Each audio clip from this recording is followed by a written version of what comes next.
যে এগ্রিমেন্টটা হয়েছিল, যে আন্ডারস্ট্যান্ডিং হয়েছিল, সে আন্ডারস্ট্যান্ডিং থেকে কি কারণে বিএনপি ডেভিয়েট করলো তা আমার এখনও বোধগম্য নয়।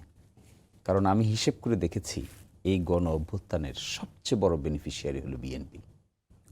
যদি বাংলাদেশে গণ অভ্যুত্থানের কারণে কোনো দল কিংবা কোনো গোষ্ঠী কোনো সুযোগ সুবিধা পেয়ে থাকে, এটার নাম হলো বিএনপি। সব দলই পেয়েছে না, সবচেয়ে বেশি বিএনপি। কেন পেয়েছে জানেন? আমার এখনো মনে আছে, আমি সেদিন ছিলাম বঙ্গভবনে। প্রথম যে সিদ্ধান্ত হয়েছিল সেটা ছিল বেগম জিয়ার মুক্তি। ফার্স্ট ডিসিশন, কিন্তু ফার্স্ট ডিসিশন বেগম জিয়ার মুক্তি। 10টা কসর মামলা গেল, 21শে আগস্ট গেল, নির্বাচন হলো, ক্ষমতায় আসলো। অন্য কেউ তো আর ক্ষমতায় আসে নাই, ক্ষমতায় আসা মানে কম্পিটিশন করেছে কিন্তু ক্ষমতায় তো আসে নাই।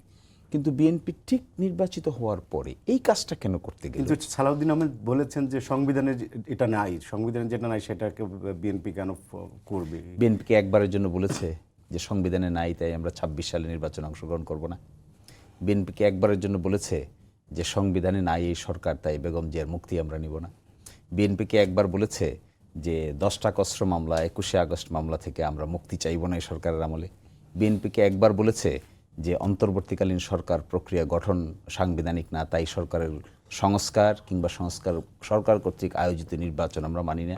বিএনপিকে একবার বলেছে যে ইলেকশন কমিশন গঠন করেছে যে সিস্টেমে, এই সিস্টেমটা আমরা মানি না?